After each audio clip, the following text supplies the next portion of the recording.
A nossa, não lembro quem é ela. É uma autora. Ela fala da questão dos confessionários, que ela fala assim, que uma forma de você se tornar é você confessar. E eu lembrei também de uma aula de filosofia que eu fiz, sobre... A gente estudou muito Michel Foucault e Butler. E uma coisa é muito a cara de Foucault, porque ele falou que justamente que as confissões são a forma de você se tornar quem você é. Porque é quando você diz sobre que você está se tornando, né? Eu anotei até, né, a questão da construção de si, né? Para nos conhecermos, precisamos nos tornar público, precisamos fazer um exame de nós mesmos, né? Então foram 3 coisas que me chamaram muita atenção e eu deixei em destaque aqui no meu caderno. Me permita fazer comentários agora, porque você trouxe pontos muito importantes. Massa, Alice, assim, você conseguiu pegar 3 pontos aí importantes e eu fiquei chateado porque você estava com pressa de falar, porque você trouxe pontos muito bacanas e eu percebi que tem conteúdo aí, hein? Tem conteúdo aí. Enquanto você Mas tem muita gente para falar, se der tempo a gente fala mais. Enquanto você falava, eu falei assim, pois é. Eu estava pensando sobre a era da informação. Enquanto hoje vocês têm acesso à informação, observem uma breve fala sua, você falou com propriedade sobre Foucault. Tem um texto dele que eu gosto muito, chamado A Ordem do Discurso, em que ele vai falar sobre como o discurso se organiza, como o discurso é político, como o discurso produz poder. Na história da sexualidade também ele vai mostrar para a gente justamente como a confissão das nossas sexualidades a partir, inclusive, de psicólogos, psicanalistas, de médicos, organizou uma sociedade em torno de uma normalidade. Tem um filme muito legal chamado Kinsey, Vamos Falar sobre Sexo, que mostra isso, uma pesquisa científica em que o médico ele vai estudar como as pessoas literalmente gozam, né? Então, você trouxe aí... começa com um ponto, eu vou no caminho que você fez. E aí eu fiquei imaginando assim, olha só, diante da era da informação, que hoje vocês têm acesso não só em cursos, mas nos próprios canais de comunicação, no YouTube, como é mais honesto existir uma relação de horizontalidade na possibilidade de debates entre estudantes, entre aprendentes, que somos todos nós, né? Porque, eventualmente, eu não teria feito esse recorte que você fez para chegar onde você chegou. Você começa falando sobre tecnologia, depois você fala sobre a tecnologia apresentando o indivíduo diante da sociedade e você dá uma fechada com a ideia de que o indivíduo perante a sociedade acontece a partir, literalmente, da troca simbólica. Isso é a forma como eu estou organizando, mas faz todo sentido para mim, né? E eu talvez não tivesse organizado esse pensamento dessa forma. Olha só, o primeiro ponto que você traz é um dos pontos do texto que eu marco com várias setinhas e uma bola e ainda um colchete. E ainda sublinho, porque significa que essa parte é punk. E eu vou ler essa parte aqui só para situar todos os seus colegas que podem, e todas as suas colegas que podem, aí na página 25 ver. Né? Ele está falando aqui sobre o quanto a mudança das tecnologias literalmente modificaram tudo, né? Antigamente tinha papel de carta, antigamente tinha telefone, hoje telefonar para uma pessoa é uma prova de amor, inclusive quando alguém me telefona eu fico chateado, tipo, tem alguém me ligando. Tem um estudante que faz parte da plataforma, não é estudante não, ele já é formado, que ele me liga sempre quando dá algum problema na plataforma, e ele é um cara que eu admiro profundamente, só que quando ele me liga, eu já penso assim, Januário tá com algum problema, tá me ligando, ele sabe resolver, não vou atender, né? Então, observe como a tecnologia modifica nossos costumes, enquanto antigamente o telefonar seria uma coisa de amor, de amizade. Olha, lembrou de mim. Só que não, você pode mandar uma mensagem no meu celular e perguntar se eu posso falar, se pode me ligar.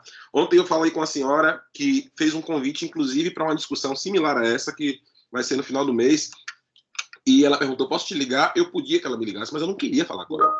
Então, eu disse para ela assim, não, me mande mensagem de áudio que quando eu puder eu te respondo, né? Mas eu não queria parar o que eu estava fazendo, que podia ser nada, para responder e ficar preso no dispositivo. Então, eu vou voltar aqui nessa fase, eu vou pegar quase o parágrafo todo e vou ler, vocês podem acompanhar, para a gente discutir isso brevemente. E eu juro que eu também vou tentar ser rápido, entendendo que tem outras pessoas que querem fazer seus comentários. Parece evidente que existem profundas afinidades entre ambos os polos de todos os pares de práticas culturais comparados, os mais recentes por um lado e os mais antigos por outros. No entanto, as suas diferenças e especificidades também são gritantes, e talvez estas últimas sejam mais significativas para compreender algumas questões fundamentais acerca das subjetividades e dos modos de sociabilidade que se desenvolvem no mundo contemporâneo. Vou repetir. Essas mudanças influenciam nas subjetividades, que vou resumir subjetividade como a forma como eu me entendo no mundo e me identifico e sinto. É diferente, como eu acabei de falar para você aqui, não me ligue. Há 10 anos atrás, ligar, uma pessoa me ligou, inclusive eu vou ficar em casa porque alguém vai me ligar. Né? E a forma como eu assimilo isso está diretamente associado com as formas de sociabilidade, como eu me relaciono. Inclusive as regras e expectativas que são criadas a partir do surgimento desse novo aparelho.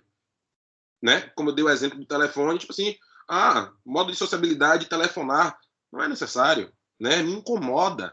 Né? Então, modifica a minha forma de me comportar no mundo, de entender o mundo e de me socializar. E, inclusive, pegando um outro exemplo, se você pega o WhatsApp, depois eu vou trazer artigos para vocês que a gente fez no GITS, sobre presença social. Quando eu estou falando com você no WhatsApp e aparece lá uma marquinha de visualizado e você não me responde, na pesquisa, pelo menos, demonstrou que as pessoas ficam iradas. Tipo assim, como assim? Essa pessoa, o que ela está fazendo? Não quer me responder, fica chateada. Só que você não tem informação se aquela pessoa está no espaço que ela não pode responder, se aquela pessoa não está emocionalmente bem para responder. Enfim, existe uma expectativa de que haja uma resposta logo. Então, observe, esses pequenos elementos, como um azulzinho no WhatsApp, modifica a sua forma de se comportar e ainda modifica uma expectativa que você tem sobre como a outra pessoa deve se comportar com você. Então, isso tudo modifica, mais uma vez, né, as subjetividades e os modos de sociabilidade. Vou continuar. Pois não são os aparelhos que causam mudanças nos modos de ser, como costuma se afirmar com excessiva irreflexão.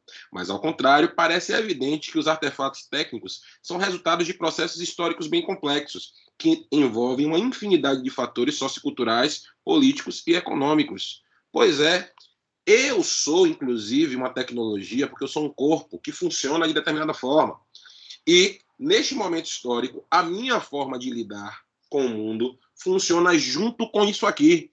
Mas funciona junto com isso aqui também, que também é um recurso tecnológico. E com esse computador e com esse livro, que também são elementos, são recursos técnicos. Né? Mas, neste momento histórico, eu interajo, eu, enquanto ser, que sou um ser técnico, eu interajo com as coisas e, na interação com as coisas, eu encontro soluções e utilidades para elas, né? Então, como ela fala aqui, os artefatos técnicos são resultados de processos históricos complexos que envolvem uma infinidade de fatores socioculturais, políticos e econômicos. Vamos lá. Inclusive, especificamente falando sobre o aquilombamento digital, que eu vou trazer aqui para vocês lerem, a gente percebe agora que em um país colonizado em que a maioria das formas de representação da população negra eram terríveis, Foguinho, Cirilo, né? A gente começa a identificar, a partir do uso de um dispositivo técnico, a possibilidade de enxergar Carla Cotirene, Milton Santos, e dizer assim, olha, existe tudo isso aqui que eu não sabia, né? Existe uma história que não me contaram, e aquela outra era mentira, e viabiliza, inclusive, que a gente se encontre, que a gente faça coisas juntas, e que eu me identifique, né, como uma pessoa, né? Então, existe todo um movimento complexo aí que vai influenciar, né, na nossa forma de se comportar. Nesse sentido, as tecnologias são inventadas para desempenhar funções que a sociedade de algum modo solicita e para as quais carece de ferramentas adequadas em determinado momento histórico. E especificamente por a gente estar trabalhando com tecnologia digital, que literalmente é uma página em branco em que você cria uma programação para ter uma utilidade, naturalmente a própria história e a humanidade vão continuar criando, não é apenas aplicativo de encontro, não é apenas aplicativo para utilidades. E estamos, penso eu, na era da utilidade. Nós passamos da era da informação, que o Manuel Castells, inclusive, está ali. Só um segundinho para pegar para vocês. O Manuel Castells, ele vai falar para a gente sobre a era da informação, em que a sociedade em rede produz aí literalmente essa possibilidade da gente acessar a informação, mas mais do que isso, estamos numa era de utilidade, em que essa informação toda passa de conhecimento e passa a se transformar em habilidades para favorecer o nosso dia a dia. Já estou terminando e vou um pouquinho para baixo. Aí eu puxo uma seta aqui que fala assim: os dispositivos tecnológicos são fruto de certas mudanças históricas e acabam reforçando essas transformações e contribuem para suscitar outros efeitos no mundo. Gente, eu juro que eu paro de falar agora. Prestem atenção. Vocês, cada um de vocês, está numa estrada. E essa estrada tem uma setinha em cima de vocês, assim, tempo, hoje. E esse tempo hoje continua andando. O tempo anterior já passou e vai vir um tempo à frente. Vocês fazem parte dessa construção. E a tecnologia que vocês usufruem, inclusive agindo dentro delas, criando elas, fazendo coisas nelas, né, criando movimentos, inclusive com hashtag, estão pavimentando o que vem à frente, que é muita coisa. Então eu estou convidando vocês para entenderem o processo, o fenômeno da humanidade, que é um fenômeno vinculado fundamentalmente com tecnologia. Goste de tecnologia ou não. E fecho essa frase, essa fala com: vocês estão na Universidade de Psicologia. A psicologia não vai dar conta da humanidade, contexto de Freud do século passado. Então, precisamos fazer reflexões sobre o processo histórico. Não estou falando nem da vida digital. Estou falando da humanidade. E se muda subjetividade e modo de sociabilidade, muda tudo. Porque até a criança que ficaria na mão da mamãe ali, ela agora vai ser criada por Nina Baby, não sei como é o nome do dispositivo que bota lá para a criança, para a mãe ficar assistindo a criança dormindo, né? Há mudanças no animal humano que vão trazer repercussões para a nossa vida. Ponto. Assim, aí você depois vai falar sobre a apresentação de si, né? Como um elemento fundamental que acaba sendo uma tendência dessa descentralização de quem produz informação. E, olha só, se agora eu posso produzir informação, eu vou produzir informação para quem? Para quem quer me ver. Só que eu aprendo dentro das plataformas que as pessoas que querem se mostram de determinada forma. E eu tendo a aprender a partir do que eu observo. Mas não faz sentido eu fazer uma coisa e não receber nenhuma curtida.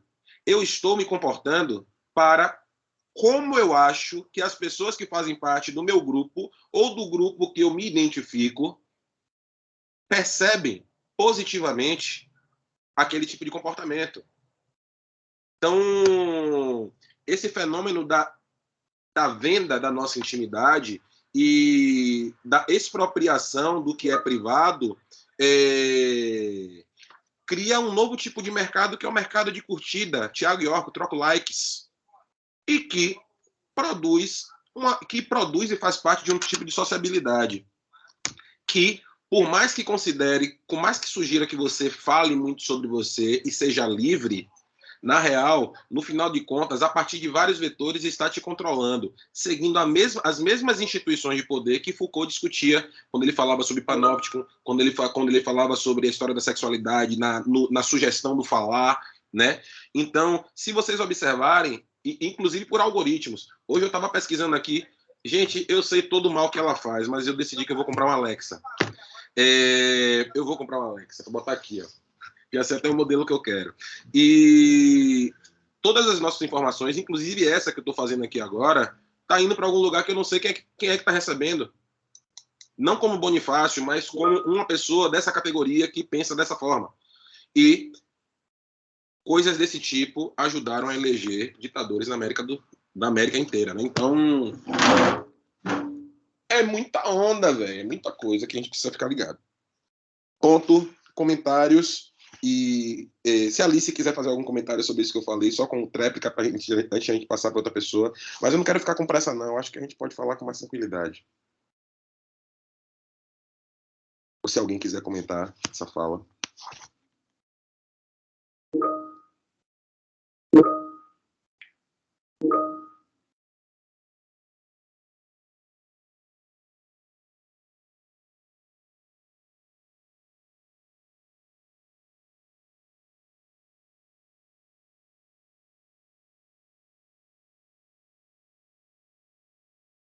Eu acho que eu ouvi Desconstrução, de Thiago York.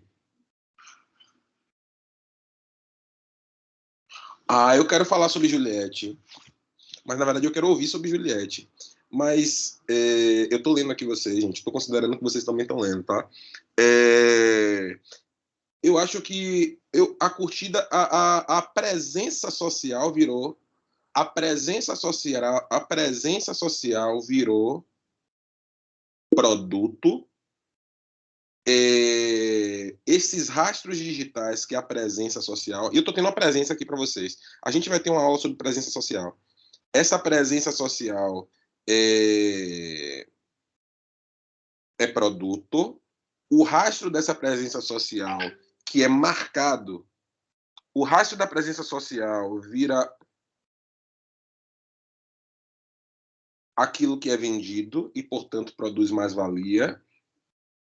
O like produz representatividade, mas também funciona como moeda de troca, ou seja, trading, porque eu posso botar troco likes e trocar com alguém e ajudar aquela pessoa ali a criar uma impressão dela. Eu fui casado com uma pessoa que ela perdeu tipo 70 quilos e ela tinha 170 mil seguidores, Lorena. E ela fazia várias coisas interessantíssimas. Ela odiava por vezes, mas ela ganhava muita coisa, enfim, isso ajudava a autoestima dela. Mas ela fazia parte de grupos de 60 mil seguidores, né? Grupos de 30 mil seguidores, em que elas faziam trocas, tipo assim, hoje você vai me publicar, falando bem de mim, indicando para as pessoas do seu IG. E, tipo assim, nessa brincadeira, a pessoa ganhava 2 mil seguidores, né? E nessa brincadeira, ela começou a fazer uma parada profi, e que poderia sim, por que não, da mesma forma que vocês vão se formar em psicologia e vão ganhar dinheiro vendendo o que vocês sabem, ela poderia continuar sendo uma influenciadora de pessoas e ajudando pessoas a ter saúde. Então, eu tenho uma questão ao pensar que necessariamente isso que é troca e é capitalista é ruim, apesar de eu amar Marx. Mas eu acho que precisamos entender os fenômenos da sociabilidade, porque nesse momento eu estou trocando coisa com vocês e vocês estão trocando comigo. Várias coisas, de várias ordens. Mesmo que não seja dinheiro, mas no final do mês eu recebo um salário. E vocês, o tempo inteiro, estão pagando impostos. Então, vamos pensar se efetivamente a troca de serviços, influências e bens necessariamente são coisas ruins.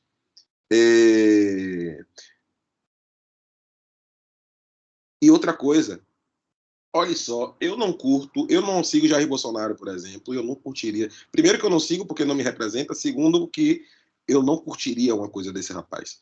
Gente, eu curto, porque eu curto o que eu curto, porque eu curto. Ninguém me pede para eu curtir nada. E eu curto coisas que me identificam. Então, se há um fenômeno social, eu estou trazendo aqui, abrindo para a ideia de Juliette, já que caiu aqui no chat, mas eu quero ouvir vocês. Olha só, eu nem conheço, eu não vejo Big Brother. Eu estava conversando com minha namorada essa semana sobre isso, sobre o fenômeno Juliette, que ela queria, como músico, saber minha opinião. E eu ouvi o disco dela, ouvi algumas canções.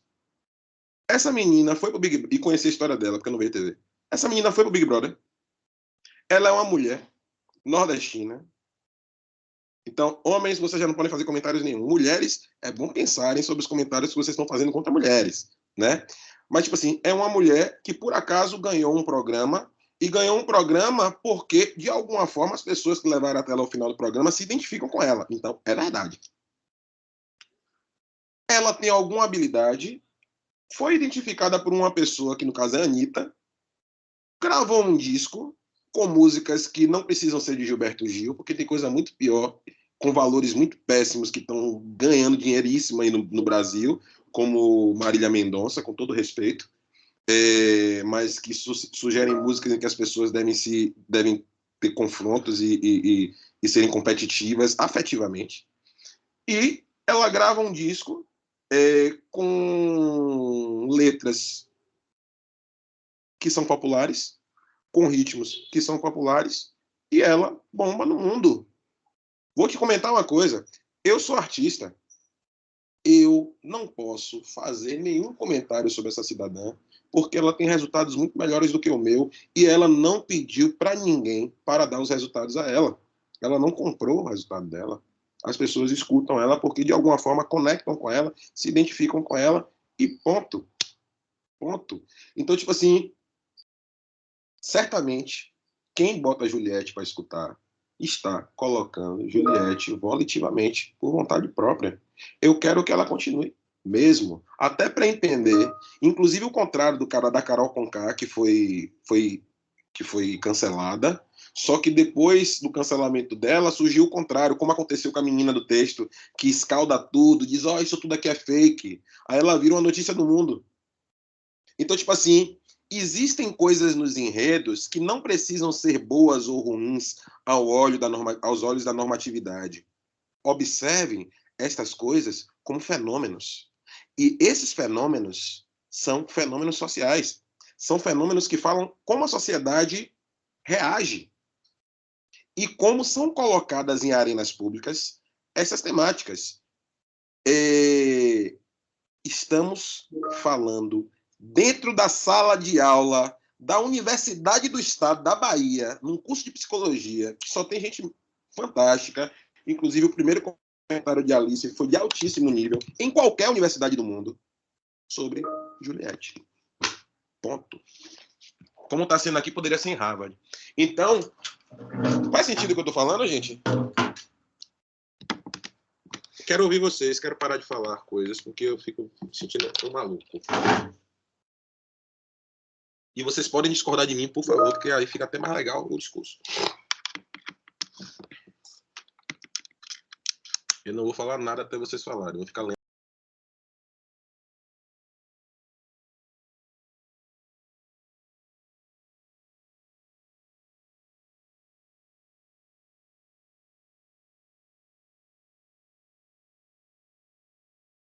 Clara? Você gostaria de falar primeiro? Oi, é porque o que eu vou falar não tem muito a ver com isso que ele acabou de falar. Se você quiser falar primeiro, pode ir. É isso, também é uma viagem totalmente aleatória dentro do assunto. Sim, era mais sobre o livro, né? Pode mudar de assunto, não tem problema. Qualquer coisa a gente volta. A gente vai amarrando. Ah, então beleza, eu posso falar, se você quiser. De uma fala do senhor, inclusive, você, não sei, senhor, você, mas tem um trecho do livro que eu anotei aqui, que eu achei muito, assim, deu um boom na minha cabeça, que fala que a característica da sociedade globalizada no século XXI é a capacidade de criação que costuma ser capturada pelos tentáculos dos mercados. E depois ele fala que não cessam em transformá-los em mercadorias. E eu também li e fiquei pensando sobre como as plataformas dão uma falsa sensação de que a gente está ali para expressar nossa criatividade, nossa liberdade nos aplicativos, por exemplo, no TikTok. Ele está lá, faça um vídeo criativo, faça um vídeo do seu dia e tudo mais. Você tem essa falsa sensação de que é algo totalmente livre. Só que, na verdade, tudo ali está sendo... Está rotulado pelo mercado, né? Tem uma mercadoria por trás. Então, a partir do momento que você faz mais sucesso, marcas vão te procurar, ou a plataforma mesmo vai te procurar para te engajar e fazer propagandas, enfim.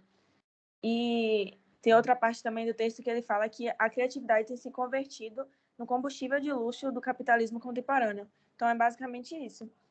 E outra coisa que me chamou muita atenção também foi um termo que eu acho que foi de Mark Zuckerberg, que ele fala do amigo confiável. E aí isso me chamou muita atenção, porque eu sigo alguns influenciadores digitais e tudo mais, eles sempre trazem indicações de produtos.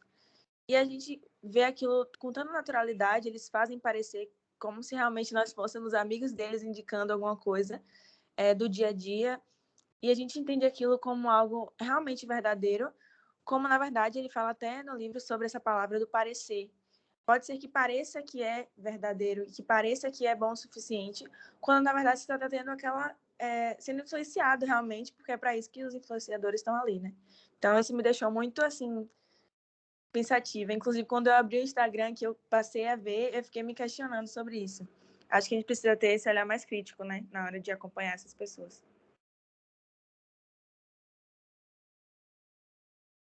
Top! Vou deixar vocês continuarem e vou retornar para isso depois. Inclusive, se vocês quiserem fazer comentários sobre os comentários de vocês... Foi Michele que falou? Como é o nome da pessoa? Que eu não estava vendo aqui. Quem falou agora?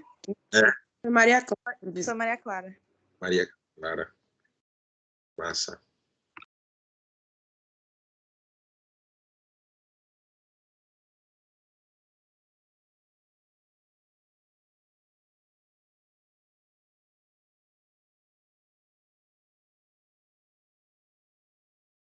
Posso, professor?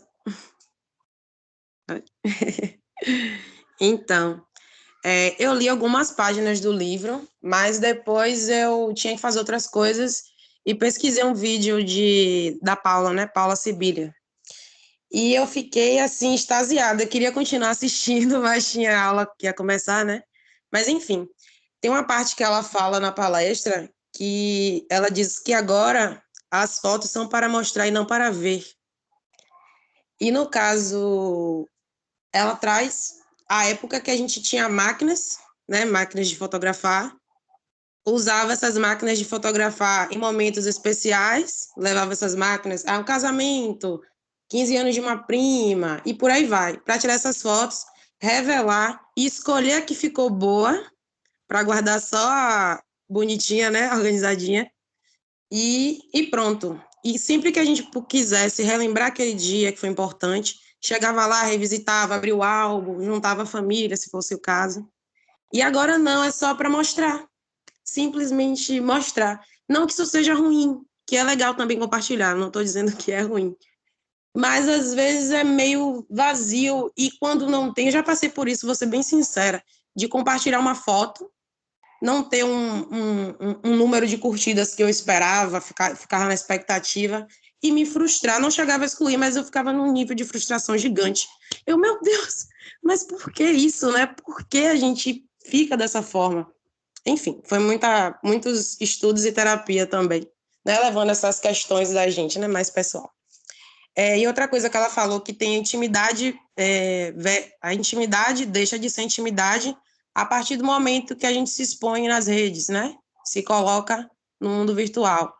Que essa parte foi do livro, que ela fala assim: se ultrapassa as paredes, as portas fechadas, as janelas fechadas, deixou de ser intimidade. Não é mais intimidade, acabou aí. A partir do momento que tem 2.000, 3.000, 10.000 pessoas vendo seus stories, onde você está, com quem você está, as pessoas com que você está. E eu fiquei super viajando nessas coisas, e eu lembrei de interações minhas sociais, de estar com um determinado número de pessoas assim, e a galera simplesmente mexendo lá no celular, compartilhando o momento que estava vivendo, mas, de fato, eu percebia que não estava vivendo ali, de fato, não estava presente, né? E eu costumo sair sem celular. Aviso a minha mãe: olha, mãe, tô indo para tal lugar, volto a hora, ou vou ficar por lá mesmo, e não levo o celular, não registro, na maioria das vezes eu não registro nada. E eu sempre fico com os amigos que gostam mais de conversar, que eu gosto do olho no olho, a cara a cara, de bater aquele papo e contar as histórias, enfim, é trocar ideia, de fato. E eu ficava observando o pessoal, assim, umas meninas até, que esses lugares que eu frequentava tinham umas blogzinhas daqui do bairro, até aqui de Salvador também. E, e elas lá tirando meio mundo de fotos e tal, e tananã, mas ao mesmo tempo todo mundo mexendo no celular sem ninguém olhar para a cara de ninguém. Eu ficava numa tristeza assim naquele momento. Digo, gente, como é que pode? Aqui tá tão legal, tá uma energia tão boa, quanto a gente massa poderia estar fazendo outras trocas. Eu sei que é legal também você compartilhar as coisas, Mas, poxa, o real é tão bom também, né? Tem sua magia. Enfim, eu sou meio tia para essas coisas. Deixa eu ver, eu fiz uma outra anotação aqui, que o senhor também, né, já falou que é uma nova forma de interação, existiu e existem vários fenômenos, e tem uma parte do livro que ela também fala da selfie. Se eu não me engano, a selfie explodiu em 2010, né? 2010? Se eu não me engano. O senhor pode me corrigir depois. E todo mundo, né, queria tirar selfie. O autorretrato, aquela agonia, autorretrato. E começou a venda de quê? Pau de selfies. A galera naquela agonia, atrás de pau de selfie, os rapazes vendendo, o pessoal vendendo. E eu, meu Deus, gente, peraí. Estica o braço que vai. Vai dar do mesmo jeito. Mas, enfim, né? Tudo é uma coisa que surge, explode e vai se encaixando e todo mundo vai se adequando àquilo e vai começando como a Clara falou, né? A comercialização, a venda, enfim, é toda uma situação. E voltando ao que eu estava falando, voltando o que eu falei, que muitas das vezes, eu vi isso até num livro de Mário Sérgio Cortella, que é Nós Não Nascemos Prontos, que ele fala que muitas vezes a gente navega pela internet e naufraga na vida real. E depois disso, eu fico assim, meu Deus. E para finalizar, professor, é que eu trouxe mais coisas minhas, né? Coisas que me atravessaram, que me tocaram.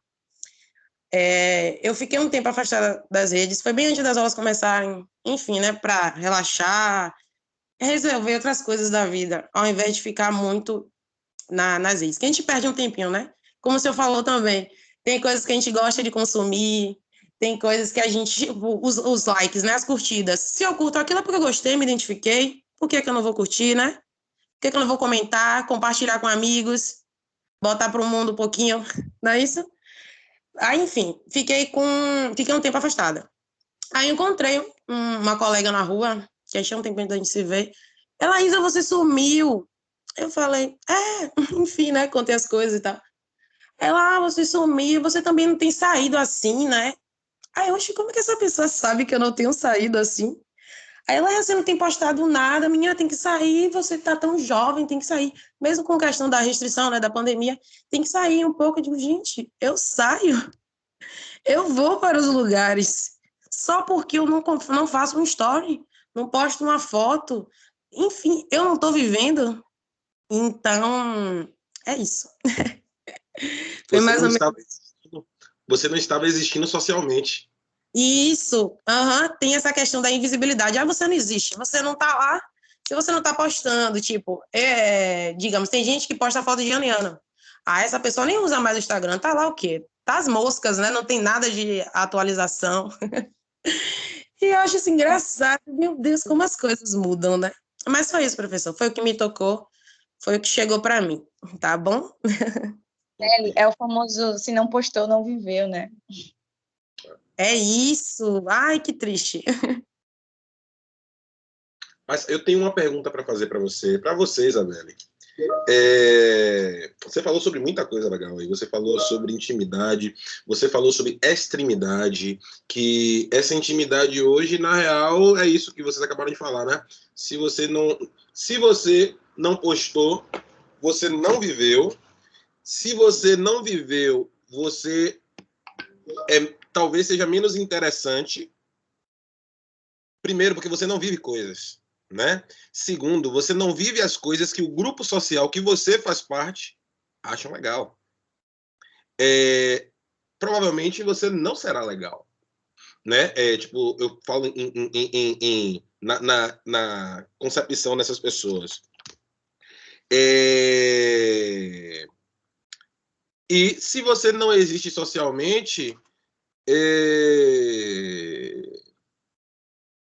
você deixa de ser uma agência interessante em qualquer tipo de círculo e cenário.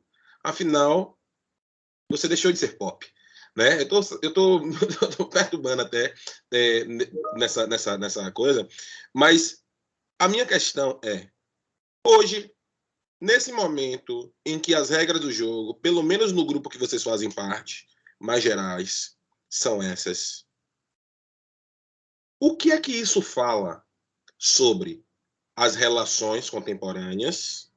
E eu adiciono uma outra pergunta.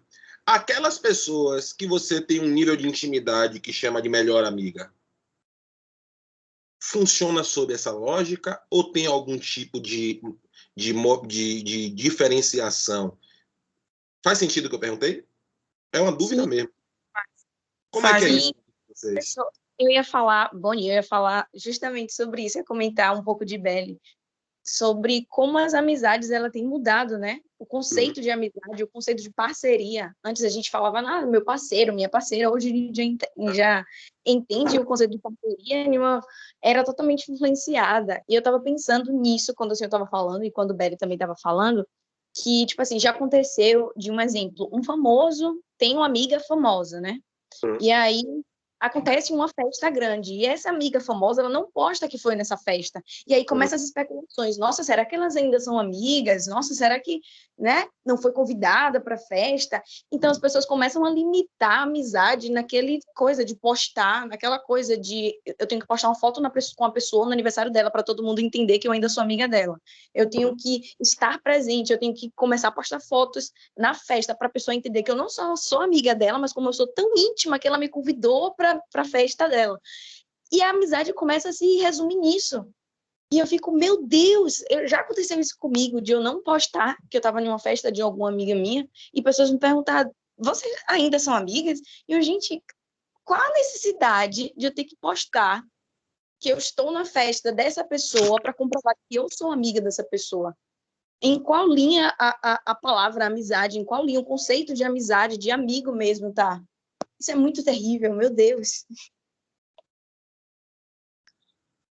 Então, me parece aí que os contornos desta coisa que é intimidade, eu vou chamar um cara bacana para falar sobre isso aqui, Maurício. Parece que os contornos disso que a gente entende por intimidade estão diferenciados. É tipo isso?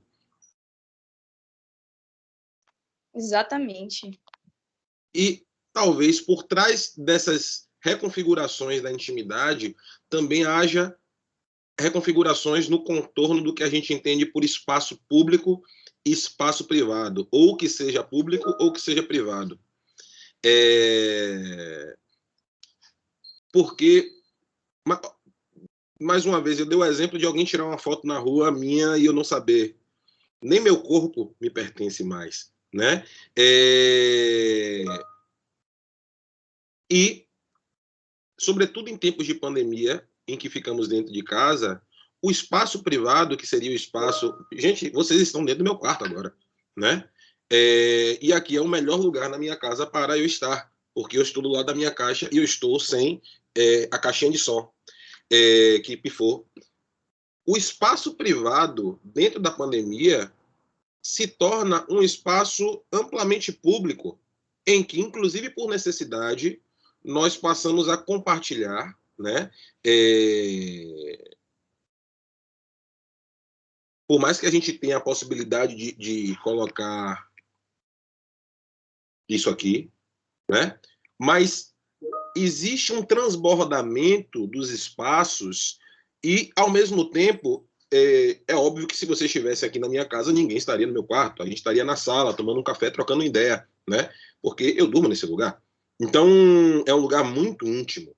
Então, existe uma possibilidade de um transbordamento dos espaços privados para uma publicidade que faz, inclusive, eventualmente, que a minha sensação do que é privado diminuir e as regras que estão associadas com isso, que agora conectando com intimidade, que é a amizade, que é tão privada, acabe sendo reconfigurado também, né? Isso é apenas um dos fenômenos possíveis que estão associados a uma coisa muito boba, que é a penetração de dispositivos tecnológicos à nossa vida cotidiana. E digo mais, não foram os dispositivos celulares que trouxeram isso, porque vocês assistiam, espero que não, na real, o programa de Luciano Huck, que ele ia na casa de uma pessoa que estava passando por alguma necessidade e fazia reforma na casa da pessoa. E também expunha a propriedade privada, a vida privada da pessoa, lar do seu lar, há uma publicidade. Então, esse fenômeno não é um fenômeno exclusivo dos dispositivos móveis, que permitem, sim, mobilidade da gente, portabilidade, mas o transbordamento dos espaços, naturalmente, das intimidades, das formas de se comportar, acabam entrando dentro dessa equação muito doida aí, que a humanidade está se encaminhando. Ponto. Era isso que eu queria falar sobre isso. E outra coisa que você falou, eu acho que foi Isabelle, não foi Ana, sobre como esse próprio mercado produz outros mercados, o mercado do pau de selfie, né? E a necessidade de criação de utilitários para que esse tipo de cultura, que não é mais apenas a cybercultura, mas é a cultura contemporânea que faz com que criem-se novidades para dar conta desta forma que estamos aprendendo ainda, no começo, a nos comportarmos. E olhe, só para fechar, e olhe que a gente tem pouca consciência ainda sobre o efeito dos algoritmos. Só que eu falei na estante que eu decidi que eu quero comprar um Alexa. Gradativamente, vamos inserir cada vez mais esses elementos técnicos que vão se comportar como pessoas. Não sei se vocês já assistiram um filme chamado Ela, Her, em que o cara fica apaixonado pelo sistema operacional. É essa pegada que vai rolar mesmo. Inclusive, tem um vídeo, eu já mandei esse vídeo para vocês, que tem Zé Carlos, depois tem o Daniel Marques, que ele fala sobre a influência da Alexa na vida cotidiana de pessoas.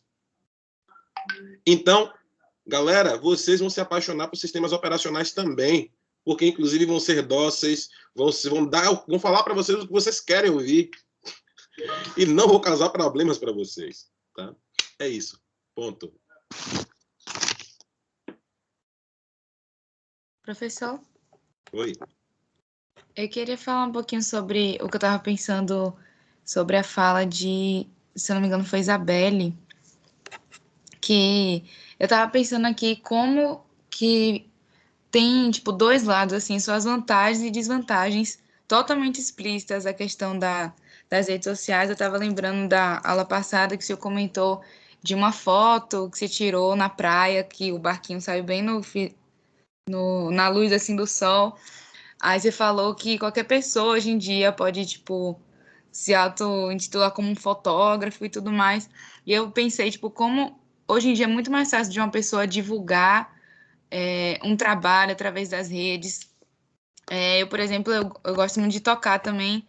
E aí eu fico vendo, tipo, como que hoje em dia tem esse negócio do Reels mesmo, que os vídeos têm um alcance, tipo assim, de mais de 1.000 pessoas vendo seus vídeos. Eu fico, tipo, como isso tudo é muito surreal, mas ao mesmo tempo tem o seu lado muito negativo também, que foi o que todo mundo estava trazendo aqui. E sobre o que Isabelle falou também da diferença de você, tipo, ter sua foto no celular e você ver sua foto revelada, tipo, é uma emoção muito maior. E hoje em dia as pessoas só se preocupam muito mais em tirar foto para mostrar para os outros. Isso é muito. Tipo, eu fiquei pensando como é muito positivo e muito negativo ao mesmo tempo toda essa questão das redes sociais, internet e tudo mais.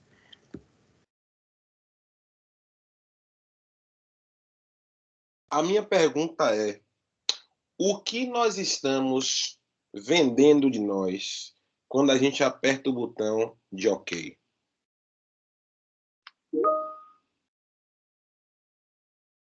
Outra pergunta: para quem daquela plateia invisível nós estamos apresentando aquela informação? E a última pergunta: quem nós não sabemos que está ali naquela plateia e que a gente, inclusive, não gostaria que essa informação atingisse aquele outro contexto, né?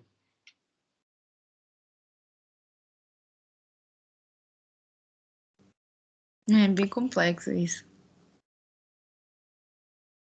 E, por acaso, nós começamos a exercer isso. A última pergunta, Andreina até respondeu aqui, nossos dados, nossos gostos. E o que faz a gente continuar?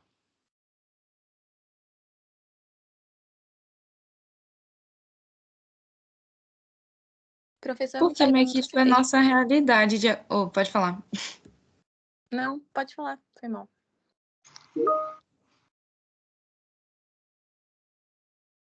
Eu acho que o que faz a gente continuar é o contexto que a gente vive, tipo, essa nossa realidade agora. E sobre o que, não lembro quem foi que falou, acho que foi Isabelle também.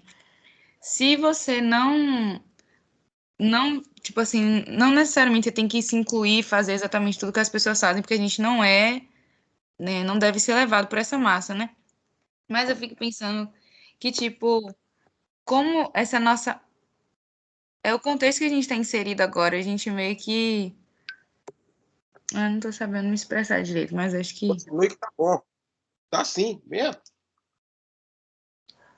É muito complicado essa questão de que, mesmo que talvez você não queira, por exemplo, o que eu falei, que eu dei meu exemplo, que eu posto vídeo e tudo mais. Eu não gosto muito de rede social, não gosto mesmo. Tipo, direto eu excluo o Instagram e sumo, porque é uma coisa que eu simplesmente não gosto.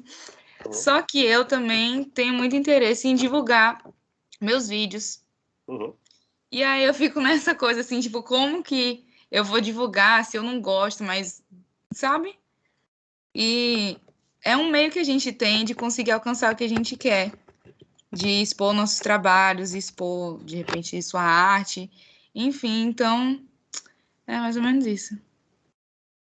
Uma coisa que eu Só acho complementando. Professor, pegando um Oi. gancho de Ana, rapidinho mesmo, que tem um monte de gente para falar aí. Como ela falou, que ela quer expor o trabalho dela, mas só que tem essa resistência com relação ao Instagram, né? No caso que ela usa. E eu vi que o senhor uma vez falou da tiktorização das profissões, se não me engano, né? Isso, me lembrou. E eu estava observando que eu sigo muitos psicólogos, muitos, muitos mesmo. Sempre estou buscando aí, né? Tem uns que eu me identifico bastante. E tem alguns que cederam, fazem rios, brincam, dançam, trazendo alguns temas e entraram na onda mesmo. Agora só tem uma até agora, uma não, duas, que elas não fazem rios. Elas não entraram nessa onda, né, de fazer os vídeos e tudo. Elas continuam com os textos, os cards, os stories, da forma que estava antes. E eu percebo que elas continuam tendo seus pacientes, continuam trabalhando, tendo retornos positivos. Eu acho que a gente tem que ser fiel à nossa verdade também, o que a gente acha legal para a gente, o que se encaixa com a gente, por mais que surjam outros métodos, outras formas de você se colocar, de expor seu trabalho. Dá para a gente pegar o gancho, dá, mas também sendo fiel a gente, porque é complicado quando a gente está resistente. Aí fica uma briga interna muito grande também, né? Enfim, eu só queria trazer aqui. Eu acho, e uma coisa que eu tava até escrevendo no chat que tava um barulhão aqui, mas parou. Em relação a. Quando eu li o texto, eu fiquei surpresa por vários pontos e tal. São coisas que a gente. São temáticas que a gente já discute. Só que ela traz de uma maneira muito mais explícita. E no finalzinho ela vai falar sobre tecno-apartheid, um negócio assim.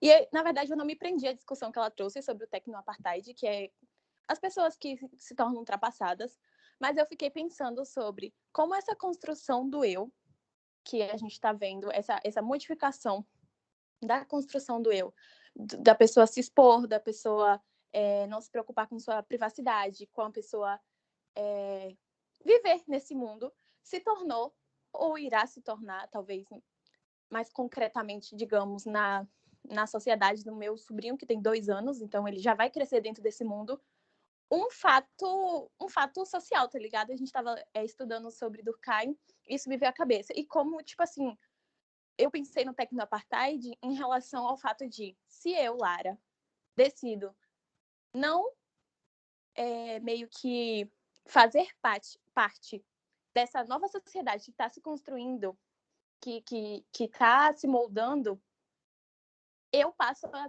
ter elementos coercitivos que vão atuar sobre mim. Então, eu vou perder parte da sociabilidade com meus amigos, eu não vou poder divulgar o meu trabalho nos meios hoje que são mais aceitos como divulgação. Então, eu fico pensando sobre como essa nova construção do eu, ela exclui a sua possibilidade de não fazer parte. Você pode escolher, ainda hoje, entre aspas, você pode escolher, mas querendo ou não, você vai estar em contato. Eu criei um perfil acadêmico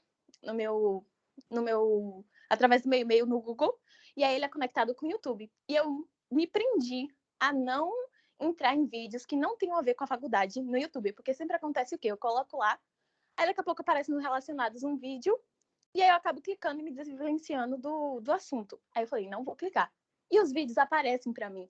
Não é a minha conta principal, é uma conta totalmente aleatória, mas os vídeos continuam aparecendo para mim. Então, tipo, eu tentei não fazer parte disso, mas ainda assim, meio que me alcança, sabe? Então, nessa parte do técnico apartheid que eu fiquei pensando, foi em relação a isso. Será que eu agora tenho como negar essa nova construção? E, tipo assim, meu sobrinho, que é pequeno, ele já está se construindo dentro dessa sociedade. Então, quais são, tipo, como a gente vai se restringindo a escolhas que não foram feitas pela gente, sabe? Tá dando para entender meu ponto?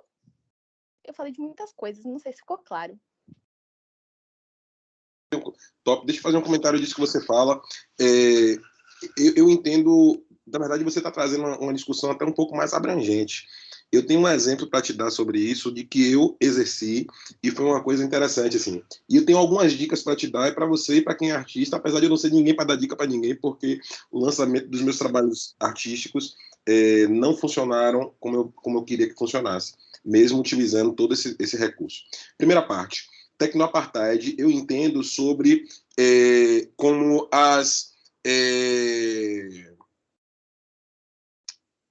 discrepâncias de acesso social, econômico a esses enredos e, portanto, a essas brincadeiras novas, a essas lógicas, né? Como eu falei em uma das primeiras aulas, eu falei para você que nesse momento histórico, agora, e há pessoas que estão com a maior possibilidade de acesso à tecnologia, gente pensando em morar em Marte, e ao mesmo tempo pessoas que estão literalmente na Idade da Pedra, lidando com o mundo e resolvendo coisas do mundo com elementos analógicos, né? Então, eu penso o Tecnoapartheid também nessa dimensão, antes de tudo, concreta, e inclusive também técnica, na medida em que, por exemplo,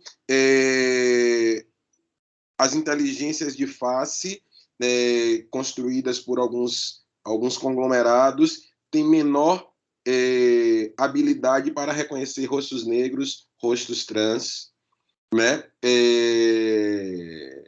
Existe um racismo tecnológico, e não é porque eu sou um homem preto que eu estou falando isso. Gente, se existe uma tecnologia que reconhece menos um grupo social do que outro, existe aí uma questão de raça associada com isso.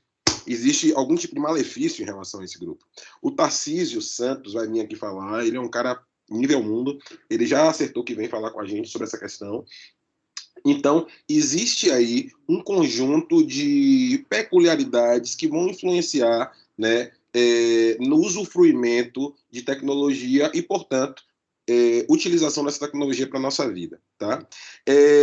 Sobre esse fenômeno que você falou, você está falando sobre umas coisas interessantes. Você está falando para mim, antes de tudo, sobre a possibilidade de existir múltiplas identidades em uma só pessoa. Há 20 anos atrás, isso era improvável. Você tinha que ser você psicólogo, você tinha que ser psicólogo sua vida toda, né? Você era reconhecida socialmente como psicóloga, como uma coisa só. E hoje é possível, com uma mudança aqui, de apertar do botão, você fazer um shift para milhares de contas em que tem interesses diferentes e que, inclusive, você pode ser muito bom em todas. Então, isso é muito bacana porque mostra uma possibilidade múltipla de identificação de você em relação a competências. Só que tem um detalhe aí nessa história que você está me falando, é que provavelmente você utiliza esses recursos a partir de um mesmo dispositivo. E talvez o seu dispositivo esteja viciado, né, de forma que o algoritmo já entendeu que, por mais que você faça um shift de vez em quando, você acaba, quando você está na outra conta, acaba escolhendo alguma coisa ali relacionada, né, com aquele elemento que você não queria que rolasse. E eu tive uma experiência, que eu, na época do golpe de Dilma, eu ficava brigando com as pessoas na rede social mesmo, e eu comecei a perceber que aquilo me afetava profundamente, afetivamente. E aí eu resolvi abrir mão de ver televisão. Lembra que eu brinco com vocês de Neymar? Pronto. Input cognitivo, né? Então eu começava a pensar sobre aquelas coisas, cortei televisão, cortei qualquer coisa que me levasse a pensar sobre aquilo, que produzia reações ruins. E eu comecei, a cada informação que aparecia no meu Facebook, na época, sobre política, eu curtia, comentava e às vezes compartilhava coisas sobre budismo. Porque, Boni, cada ação dessa que você faz na sua plataforma tem um valor diferente. A curtida, o comentário significa mais engajamento, a curtida é um tipo de engajamento, e o compartilhamento, você está utilizando aquela informação para falar sobre você. O comentário, você está se engajando ali naquela discussão, então você diz para o algoritmo, algoritmo, pode mandar essas discussões aqui que eu gosto. Né? O compartilhar, algoritmo, pode mandar esse negócio aqui porque eu gosto de ver essas coisas. E no curtir algoritmo, eu gosto de vez em quando eu gosto de ver esse negócio. Né? Então, mudou completamente a minha página. Né? E aí eu ficava brincando no Git dizendo que eu estava enrolando os algoritmos. Só que, de todo modo, como acontece na sua experiência, existe o que o Rodrigo Nege chama de meta-selfie, que é uma dimensão do recurso técnico que você já educou, que você já inseriu inputs e que te conhece mais do que você acha. E que, às vezes, mais do que você se conhece, eventualmente. Né? Então, é possível fazer um gerenciamento de impressão para o algoritmo que você não sabe nem qual é a regra. É possível. Mas não haverá como você fugir de quem você é. É tipo isso que eu queria chegar. E sobre a parte de você ser um artista que tem aí a sua atividade, eu vou te fazer uma sugestão. Se você quiser, eu não sei qual é a etapa que você está na sua vida, desse desejo, mas um caminho muito legal e barato se chama fazer um curso de Music Business. Tem um cara chamado Dino Teixeira, acesso ao backstage, ele mudou minha vida, porque eu gastei uma fortuna para gravar um disco, eu fiz tudo, saiu no jornal, fiz videoclipe, lancei 3 videoclipes, lancei 1, 2, 3 no lançamento do disco, fiz um show de lançamento, eu fiz tudo que eu achava que era correto para fazer. Eu acho que a quantidade de visualizações que eu tenho no clipe que tem mais é 1.800 visualizações no YouTube. Isso, resumindo, quer dizer que apenas meus amigos e meia dúzia de pessoas acessaram essa informação. E se eu tivesse procurado um pouquinho mais de informação antes sobre como performar nas redes, sendo artista, sendo psicólogo, sendo qualquer coisa, eu teria tido muito mais resultados. Então, se a sua finalidade tocando seja criar uma comunidade ao seu redor, eu te faço uma sugestão. Claro, estude, vá procurar informação sobre as pessoas que estão tendo resultado, mas que tal você criar uma comunidade ou fazer parte de uma comunidade de pessoas que tocam, para que pessoas que têm interesse naquilo que você faz passem a saber quem você é. Tipo assim, a sua fama não vem de seus amigos. A sua fama vem de pessoas que têm interesse sobre aquilo que você faz. Então, se você não faz parte de nenhum, crie uma, interaja com pessoas.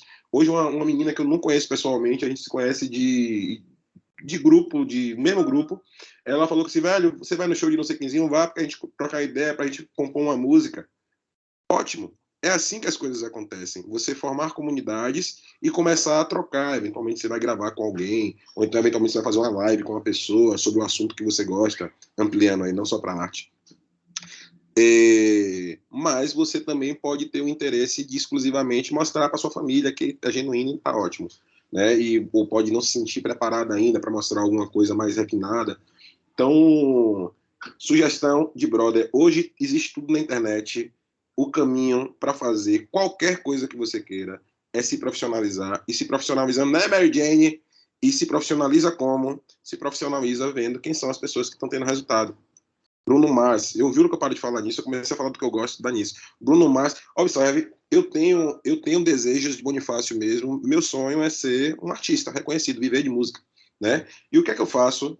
Comprei o curso de Dino, assisti o curso de Dino, fiz o curso de Dino. Hoje eu posso te dizer que eu tenho competência, no sentido de conhecimentos, habilidades e atitudes, preciso botar em prática para desenvolver uma carreira musical, inclusive botar uma produtora que é um dos meus sonhos. Já sei o caminho de fazer isso daí. Preciso botar em prática. E qual é o caminho que eu devo fazer? Observar quem é que está fazendo. Bruno Mars gravou a Leave the Door Open, que é uma música que certamente vocês conhecem, porque ela é linda e ela é maravilhosa. Minha amiga Mary Jane canta ela belíssimamente, inclusive.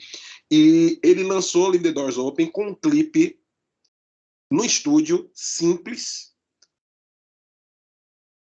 E ele pegou essa música em 4 meses, lançou um vídeo no YouTube, videoclipe, o segundo foi num Grammy, um terceiro foi numa apresentação que é dele, e uma quarta. Então, quando você começa a procurar esses caras que ensinam, você começa a perceber como é a estratégia, e você começa a entender como é que você deve colocar em prática o seu produto dentro de um mercado, e isso vai te profissionalizar. Então, estamos num momento de utilidade em que a informação pode favorecer que você alcance aquele objetivo que você quer. Basta você identificar um método de alguém que fez direitinho, assimilar e fazer o que você quer, que funciona. Ponto. E nada, tamo junto. Se quiser trocar ideia qualquer hora aí, a gente pode trocar. Mas vai no Dino Teixeira, eu aprendi tudo com ele. E tipo, você assiste no seu tempo, você vai fazendo suas coisas e você faz o shift de ser um... Por exemplo, eu lancei um disco, eu botei 9 músicas no Spotify, é equívoco. Eu deveria ter botado uma, depois 45 dias outra, 45 dias outra, 45 dias outra ou disco. Preparar a arena, trazendo narrativas para que as pessoas estivessem aquecidas para receber essas músicas, né? Então, vale a pena a gente entender como funciona esse mercado digital, que no final das contas, cada plataforma é um banco. É um banco em que você vai investindo dinheiro e o banco vai te dando mais crédito, colocando você em playlist, percebendo que você está trazendo pessoas para dentro. E aí, no social, você vai fazendo o quê? Você vai criando uma forma de engajar as pessoas naquilo que você está falando. Tá? Então, é isso aí. Ponto. Quem quer falar? Eu, professor, tá me ouvindo? Tô. Na verdade, eu ia fazer um comentário sobre a fala de Clara, que ela falou das publis, né? E aí eu lembrei que algumas publis são meio que desespero, sabe? Pra ganhar dinheiro e pra ter conteúdo. E aí no TikTok tem um vídeo de uma menina que fala, tipo assim, publis mais estranhas, alguma coisa assim. E aí tem, por exemplo, a Gabi, que é ex-BBB também, que fez publi de pílula emagrecedora. Logo depois de fazer uma lipo, tipo, ela toda enfaixada da lipo, fazendo publi de lipo, de pílula emagrecedora. É, pessoal fazendo publi de baby, de negócio de cabelo, só que ficava horrível o cabelo, sabe? Aí depois a pessoa aparecia com o cabelo lindo, então claramente a pessoa fez alguma outra coisa lá. Aí eu fiquei lembrando disso, dessas coisas toscas que a gente vê na internet, né? Por causa desse querer se amostrar também. Top. Posso fazer um comentário sobre isso? É breve. É rápido. Tem um estudante que é a Carol, que ela tem uma página, 2 páginas grandes, assim, associadas com questões raciais. É o Pretitudes e o Eta Negra. Inclusive, Pretitudes está no Aquilomamento Digital livro como uma das referências. Ela estava conversando com a gente numa aula que ela é o trabalho dela. Ela vive disso. Então, surgiu um banco oferecendo uma grana para ela fazer publicidade, e ela ficou entre a cruz e a espada, assim, aí o que eu faço? Preciso, trabalho com isso, é interessante para mim, mas acaba representando uma coisa que está fora do meu escopo, né? Então, eventualmente, inclusive por falta de assessoria, alguns agentes, algumas atrizes e atores acabam se equivocando, promovendo diante de sua plateia hating, né? Tipo assim, ai, que ódio dela ter feito isso. Inclusive perdendo seguidores, porque elas acabam caindo numa coisa que o Goffman, que é o teórico que eu vou trazer para vocês de alguma forma, vai chamar de coerência expressiva. Então, na medida em que você tem uma página, que você tem uma coerência do quem você é, e você corta uma pessoa com perfil de emagrecimento, botar, hoje eu estou comendo este bolo de chocolate, bem gostoso. Tipo assim, vai haver uma quebra de coerência, né? E muitas vezes isso acontece por conta de necessidade e falta de assessoria. Ponto. Vocês. Professor, Oi. em meio a esse assunto aí de redes sociais, eu acho que é fundamental falar sobre o caso de Whindersson Nunes e Luísa, por conta de ela ter um relacionamento com ele, ela foi atacada na internet por conta dele já ter fama e ela não.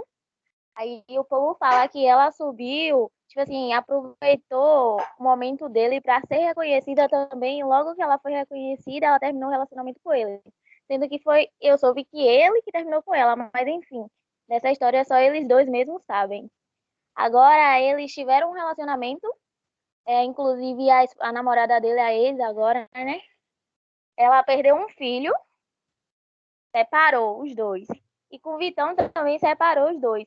Agora o povo já sabe que era para ser no sigilo uma coisa entre eles, ninguém sabe, páginas de fofoca, que não sei como eles descobrem essas coisas, sugeriu que eles estavam se encontrando no hotel, sendo que ele foi gravar alguma coisa para a carreira dele. Ou seja, em meio a essa vai e vem, ninguém sabe o que realmente está acontecendo, mas as pessoas buscam saber porque isso dá engajamento para as páginas.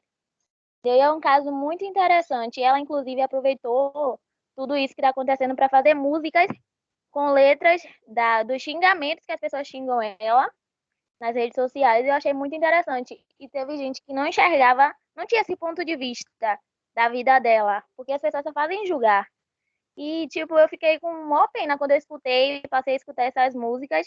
Ficaram bem realistas e bem pesadas mesmo. Sobre isso.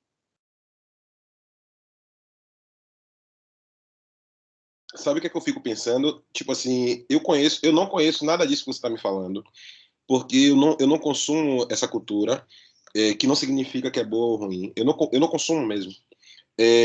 Eu sei porque me contaram que é Luísa Sonza, né, o nome dela? Isso. Luísa Sonda e o Whindersson Nunes.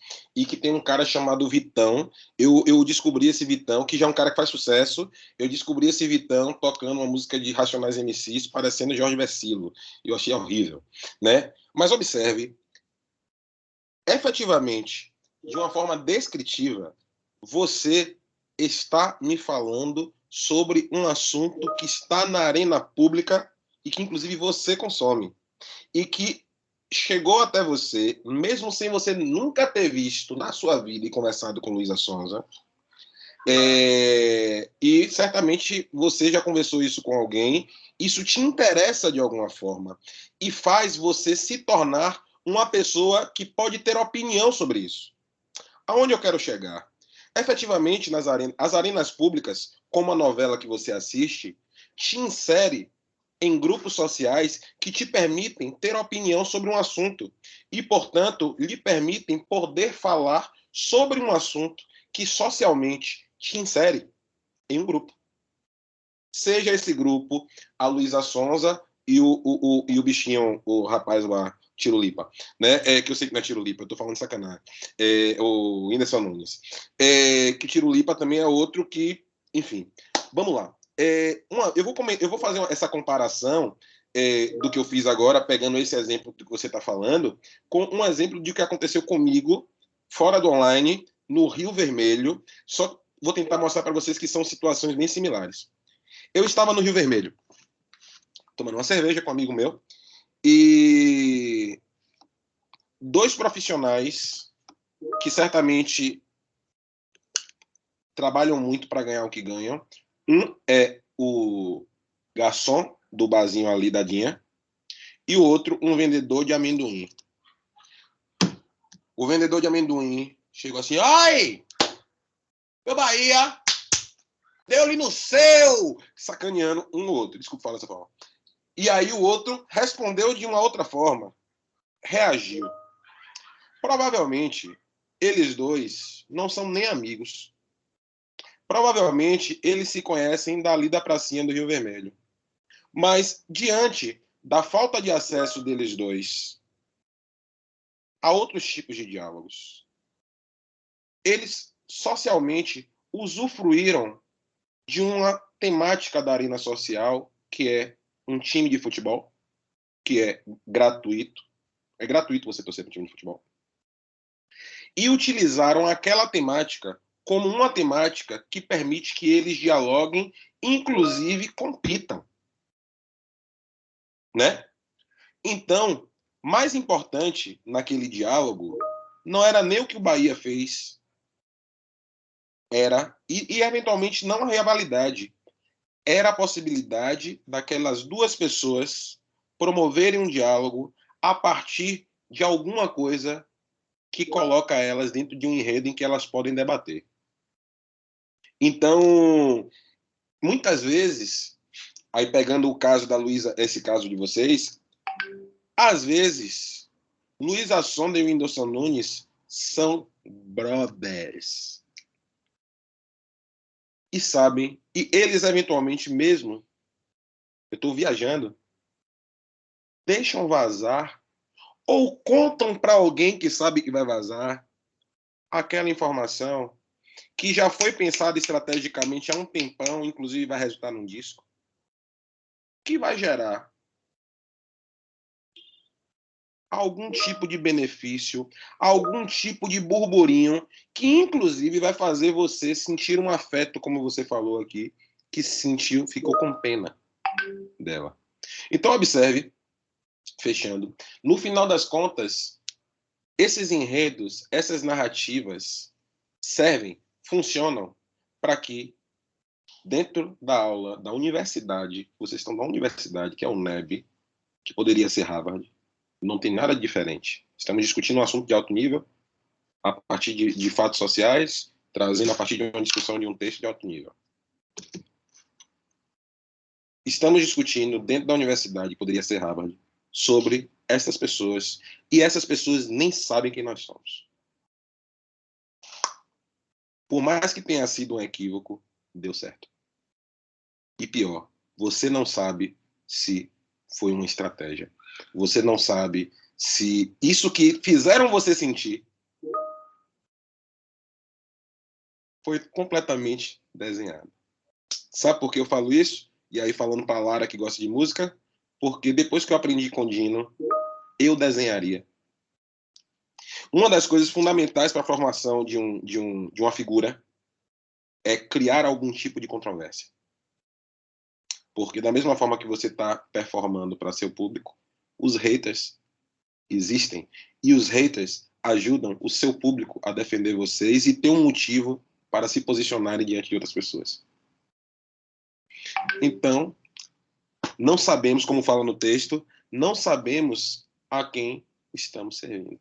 Simplesmente continuamos o curso da sociabilidade, que nos coloca dentro desses enredos para nos posicionarmos. Seja com PT, inclusive pegando a história do embate político no Brasil hoje, nada mais, nada menos é do que isso. Né? Criamos novos times de futebol. Faz sentido isso que eu falei?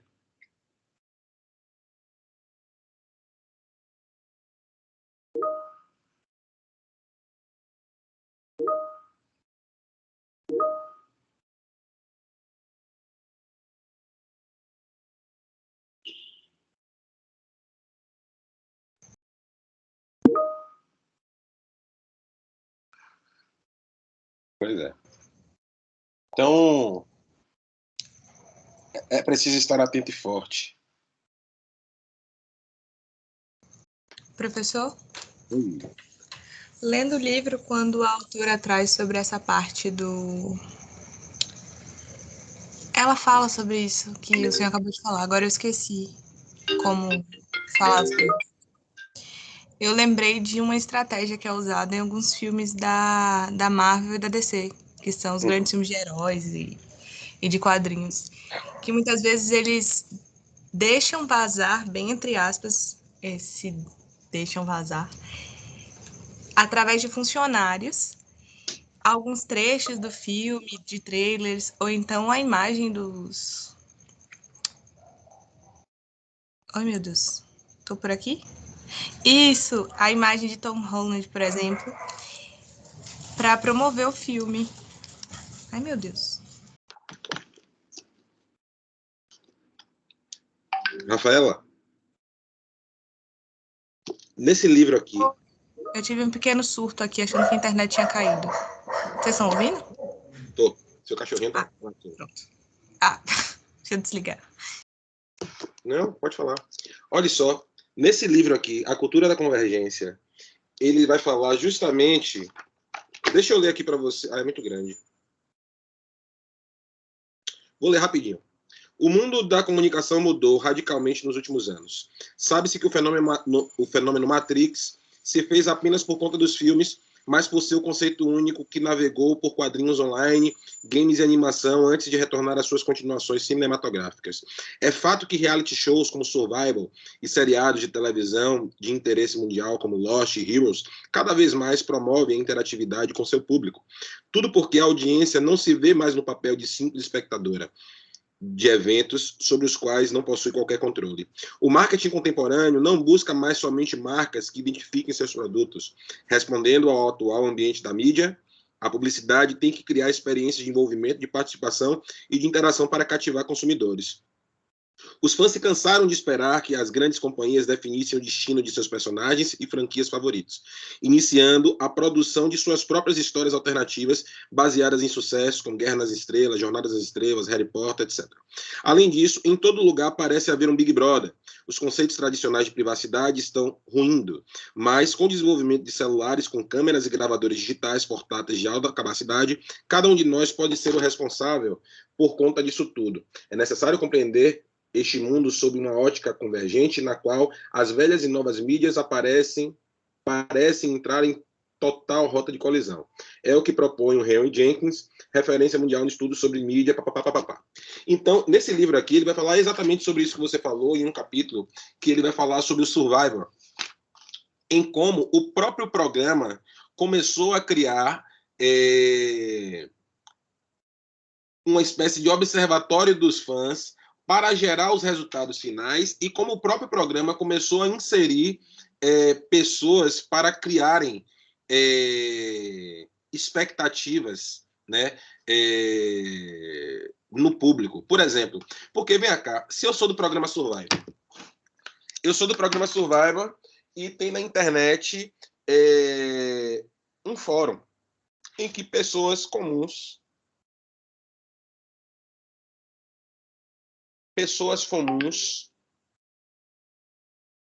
começam a debater sobre o programa.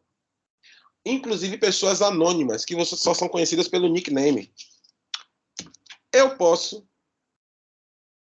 ser da produção do programa, entrar nesses fóruns, inserir informações equivocadas, ou inclusive inserir informações que levam para um lugar, observando que as pessoas estão criando expectativa, e eu posso produzir desdobramentos a partir disso. Eu posso confundir essas pessoas. Então, existe aí uma criação de uma nova teia lógica, que é pouco lógica, sobre os desdobramentos, né, desses resultados finais dos programas, dos eventos, como as fanfics, né, em que os próprios fãs dos quadrinhos criam finais alternativos, né? Então, a Era da Convergência, por isso é o nome desse livro, A Cultura da Convergência, descentraliza e cria novos fenômenos nesse processo de produção da arte, né? E da cultura em si. É como as seletivas do BBB. A pauta do programa passado acabou sendo sobre feminismo. Tanto que na expectativa dessa pauta, Fiuk fez um curso sobre feminismo. Pois é. Então... Além disso, professor, além deles criarem essas convergências, meio que para dizer que estão aumentando as possibilidades de debate, de diálogo, até mesmo de existência, como no livro traz e como Boaventura fala, meio que Boaventura, no caso, fala de uma razão metonímica. E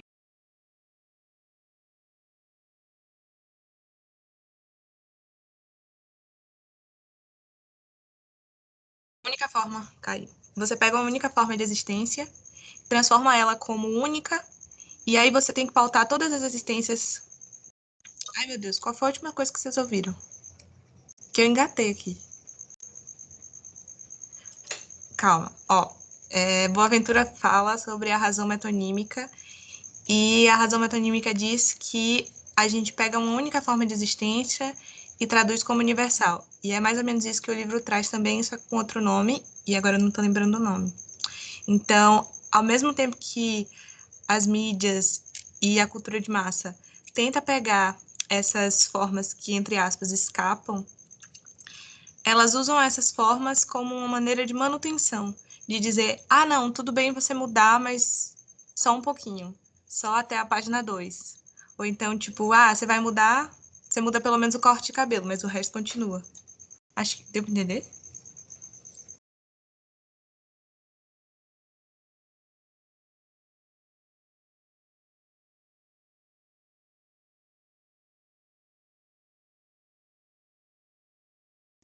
O professor tá mudo.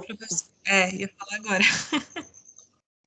Desculpe. É como se fosse a criação de um perfil homogêneo, porém com figuras peculiares e com uma temática central, né, exigindo, de certa forma, que aquela temática passe a ser uma temática debatida pelos espectadores. Mas, de todo modo, produz-se uma ação de poder que determina o que é para ser debatido naquele momento. É tipo isso?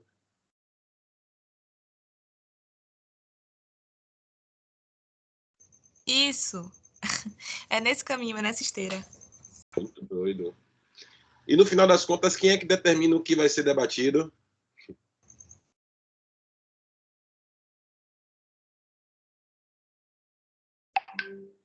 É a mídia de massa, né? A mídia de massa, ao mesmo tempo que a gente tem o processo de convergência, ela é gerida por pessoas, inclusive o Boni Sobrinho, o outro, o branco, ele é um cara muito, muito competente, porque à frente do que está acontecendo, ele já está. Porque ele entende, ele criou nesse país, como o Silvio Santos também, uma lógica, né, de entretenimento das mídias de massa. Não imagine que é porque a televisão mudou que Maju Coutinho e outros personagens negros estão na Rede Globo, né? Por algum motivo, a televisão de massa, a mídia de massa, deixa de ser consumida fundamentalmente pela classe média, que é a burguesia, que compra a TV a cabo e agora utiliza YouTube, Netflix. Mas, por outro lado, existe aí um fomento, né, de uma nova ética, que inclusive favorece ao heroísmo dessas pessoas, né? Enquanto elas já estão desenvolvendo estrategicamente outras soluções para manterem essas instituições de poder, inclusive confundindo as pessoas, colocando negros no Big Brother para brigar, inclusive escolhendo perfis psicológicos que vão dar, em qualquer circunstância, aquela palavra que começa com a letra M, fede, né? E, inclusive, produzindo um roteiro que vai criar, inclusive dentro desse grupo social aqui fora, que tem uma característica muito peculiar, que é um processo identitário construído num país colonizado, colocando essa galera para se enfraquecer. Bicho pega, viu, velho? Bicho pega. Eu não conheço a novela. Pode falar, fala aí pra gente que eu quero conhecer, apesar de não assistir jamais. Não, foi justamente isso que aconteceu. Eles pegaram a novela sobre os tempos do imperador, inclusive é esse o nome, e eles, através do roteiro, estavam falando meio que existia racismo reverso, e na novela sobre a Bahia eles alegaram que não tinham atores negros suficientes, mas para a novela, quando fala do tempo de escravidão, tem sempre 1 milhão de atores negros ali contracenando e participando. Então, fazer o quê, né? Fora o restabelecimento de estereótipos, tanto na Bahia, onde eles botaram o Pofra falando meu rei comendo acarajé com água de coco, e nesse é sempre o negro servindo, roubando, fazendo piada, servindo como prostituta e coisas desse tipo. Eu não perderia meu tempo assistindo esse negócio de jeito nenhum. Mas é isso. Participantes do BBB americano se juntaram pela primeira vez. Terão 6 participantes negros na final. Não vi, não assisto. Não assisto, eu tenho medo da TV aberta. Na verdade, eu não tenho nem TV na minha casa. Eu vou comprar uma TV para assistir Netflix, porque depois de anos eu resolvi voltar a assistir cinema. Mas eu tenho medo mesmo. Eu controlo tudo que entra tudo que entra no meu ouvido, na minha visão, porque eu tenho muito cuidado com o que me fazem, o que querem que eu pense, né? Então, eu sei que pode ser um pouco exagerado, mas eu não assisto nada, tenho dificuldades, tenho medo de assistir série também. É isso. Bom, gente, chegamos ao horário, né? A aula é até 6h30, né? Ou não, ou é? Mas enfim, vamos encaminhando para o final. Estar com vocês é sempre bom. Essa aula acontece por causa de nós, né? Imagine se essa aula aqui fosse aquele tipo de aula que fica uma pessoa falando o tempo todo e vocês ouvindo, vocês iam dormir. Graças a Deus vocês participam e vocês colaboram, me fazem, né, me ajudam a pensar também, pensando juntos. Estamos juntos. Muito obrigado pelo reconhecimento. Estou mandando aqui para vocês um texto. Peço que vocês não compartilhem com ninguém, porque eu compartilharia, porque eu sou desses, mas é um artigo que eu fiz com o Zé Carlos e com Tiane. Esse artigo aí tem mais de 4 anos, pronto, e a gente não publicou. E é um artigo que vai trazer, mais uma vez, essa discussão sobre visibilidade, reconfigurações das regiões representacionais em redes sociais de imagem. Então, mais uma vez, a gente vai discutir essa coisa aí da exposição, né, mas, ao mesmo tempo, problematizando isso que nos faz fazer coisas, né, e trazendo os conceitos de Goffman. A gente vai começar a entrar um pouquinho numa discussão mais teórica mesmo, tá? Sobre regiões, né, que é a região de frente, que é a região onde a gente se apresenta, a região de fundo, que é aquela região onde você guarda informações, né? E tudo isso sendo organizado por uma espécie de ordem social, que é o quê? É um conjunto de regras que determinam como a gente deve se comportar aqui, né? Em cada circunstância que nós estejamos, em cada situação social que nós estejamos. Por exemplo, se você for para uma igreja, dificilmente você vai andar pelado na igreja. Numa praia, você vai andar de sunga, né? Se você for no enterro, não vai ser um lugar apropriado para você contar uma piada, né? Então, exceto que você chegue a pessoa no cantinho ali e faça uma piada, né? Mas cada espaço social vai criar aí experiências, expectativas de como é seu comportamento. Nas redes digitais não é diferente, tá? Então, nesse artigo, a gente vai discutir como é que isso aí acontece, trazendo Goffman em profundidade. Tem uma introdução, depois falar sobre ordem social, representação nas redes digitais, depois comportamentos, performance e regiões representacionais, mostrando aí o que acontece nessas regiões e como é que as plataformas acabam criando novos espaços para a gente, porque no final das contas, antes de você apertar OK para publicar um negócio, você está aqui numa região que ninguém está te vendo, né? Visibilidade, impressão de espontaneidade na rede social de imagem, bastidores dissimulados, isso é uma coisa bacana para a gente discutir mais uma vez essa coisa aí da dissimulação ou não, e tem considerações finais, tem 15 páginas. Então, é um artigo que traz aí um fundamento teórico forte, mas é gostoso de ler, tá? Esse artigo é para ler para a próxima semana. O sorriso das mulheres brancas era. Mas o que é que eu vou fazer? Eu vou colocar esse, inclusive Mary Jane, que estava aqui, foi... inclusive, Sorriso das Mulheres Brancas hoje entrou. Eu recebi informação de que entrou na editorial nos anais de um congresso. Eu vou colocar aqui para vocês, Sorriso das Mulheres Brancas. Se vocês tiverem tempinho, vocês vão lá assistir, ler Sorriso das Mulheres Brancas. O que é que tem Sorriso das Mulheres Brancas? Sorriso das Mulheres Brancas vai falar sobre esta dimensão da apresentação de si em uma dimensão de marcas, tá? E vai trazer uma problematização disso tudo, enquanto uma marca também é uma instituição, é uma personalidade que se apresenta, tá? Então, eu desejo que vocês leiam primeiro o artigo de representações, porque eu acho que vai fechar legal essa discussão que a gente trouxe hoje de intimidade e extremidade. Leiam os dois, se der. Mas leiam os dois. É 15 páginas cada um. E é interessante, a letra, espaçamento 1,5. Então, são duas discussões que são complementares e vai ajudar a gente aí a prestar atenção nas coisas, né? E ponto. Pode ser os dois?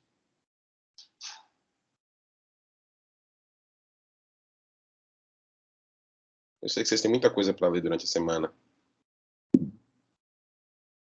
Tem alguém aí? Pode me responder, tipo, só para eu ficar sem culpa. Pode dizer, tudo bem, professor? Ou então, professor, não, o bicho tá pegando, bote só um, por favor.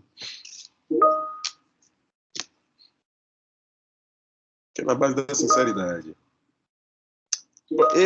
Obrigado! Ou então a gente pode fazer o seguinte, vamos fazer um negócio, dividam a sala em dois. Divide a sala em dois.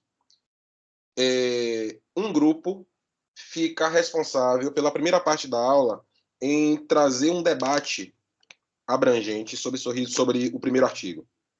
E o segundo grupo, um debate abrangente sobre o sorriso das mulheres brancas. A gente estabelece o quê? Meia hora para a primeira fala, meia hora para a segunda fala, e depois a gente descasca nos comentários. Vocês podem ler tudo, mas um grupo, metade da sala, se virem, ou então decidam, eu quero esse, para fazer o debate, para trazer a discussão. Segundo grupo, discute o outro, e no terceiro momento a gente faz a integração das coisas. Fechou? Então pronto. Tudo certo. Então valeu. Um abraço para vocês. Muito bom encontro com vocês sempre. E continue. Aí depois eu quero convidar duas pessoas, um para falar sobre intimidade e outro para falar sobre apresentação de si de redes sociais de pessoas obesas. Aí depois a gente sai dessa coisa de apresentação de si, que tem muita coisa para a gente discutir. Tá? Valeu. Um abraço, meu povo. Tudo de bom para vocês. Tamo junto. Tchau, professor. Obrigado. Boa noite. Tchau, professor. Boa noite. Beijos, boa noite, abraços, boa noite. Tudo de bom para vocês. Excelente noite.